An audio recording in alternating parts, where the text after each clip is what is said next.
So what is the definition of a simple present tense? I have brought forth certain pointers for you all here.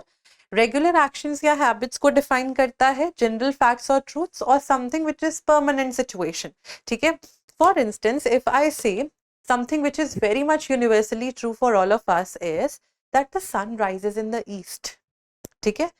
Present tense बात करेगा उस चीज के बारे में जो सिर्फ मेरे लिए नहीं, सबके लिए इक्वली यूनिवर्सली उतनी ही वैलिड है जितनी it is for me, right? If I say water boils at 100 degree Celsius, so यहाँ पे भी I am giving you a universal fact which is true for everyone globally. ठीक है? So that is there. It also talks about the habits, जैसे Himani wakes up at 7 AM in the morning. So daily, ये भी लग सकता है word साथ में. सो यहाँ पे क्या हो रहा है? It is talking about my day to day habits that are there.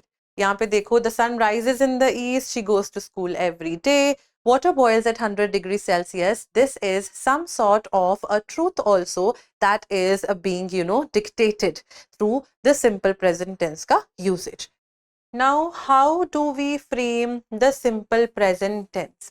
Now, any sentence that you are going to be framing, first of all, should have a subject. In English, when we are forming a sentence, we have a subject, then we have verb, and then we have the object. जैसे यहाँ पे अगर हम एक sentence देखेंगे, I play tennis, तो यहाँ पे I सब्जेक्ट है, play is the verb, tennis is the object. Correct? So यहाँ पे ये रूल्स आपको याद होने चाहिए.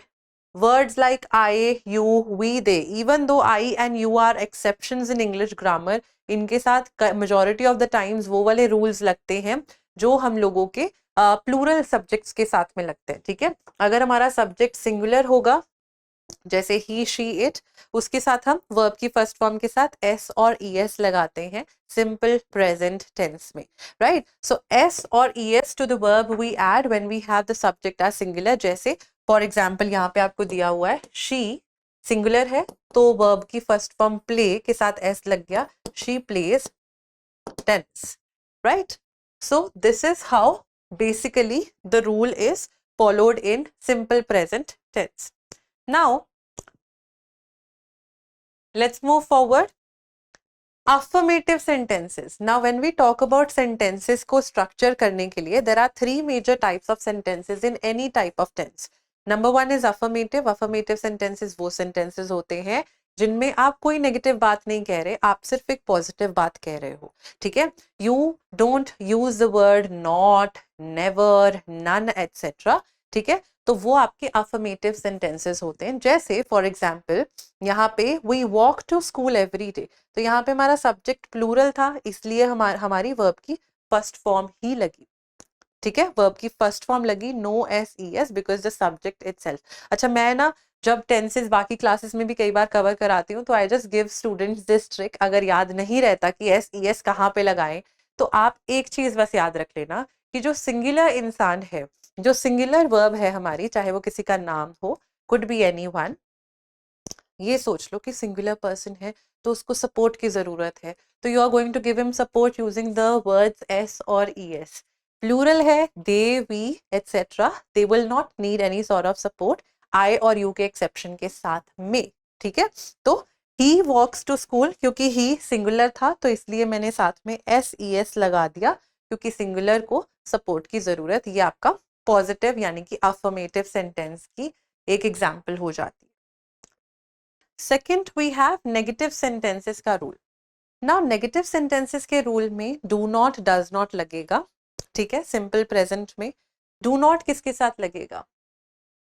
डू नॉट आपके प्लूरल वर्ड्स के साथ लगेगा, प्लूरल सब्जेक्ट्स के साथ लगेगा. They do not watch a movie, we do not eat broccoli, etcetera. ठीक है? आई और यू के साथ भी डू ही लगेगा.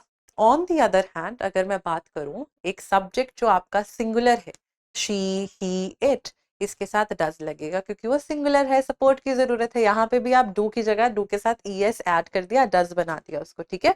सो सब्जेक्ट प्लस डू नॉट और does not and base verb plus object लग जाएगा. ठीक है? आई, यू, आप डोंट भी यूज कर सकते हो. ठीक है? Use do not, use does not, doesn't, ये इसके कॉन्ट्रैक्टेड फॉर्म्स भी आप लोग यूज कर सकते हो। तो नेगेटिव्स में डू नॉट और डज नॉट लगेगा, do not with the plural, does not with the singular.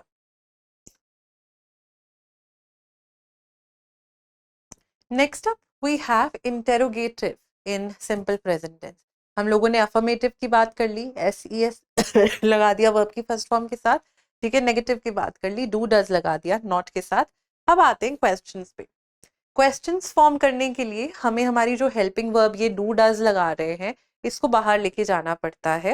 And I am pretty much sure that you done your schools में हम सब ने टेंसेस करें, तो ये एक सॉर्ट ऑफ रिविजन भी हो रहा होगा, राइट। सो क्वेश्चंस में डू डज बाहर आ जाता है। Again I told you do is used with words which verbs or subjects which are plural in nature, including you, I, we, they, and does will be used with he, she, it, etc.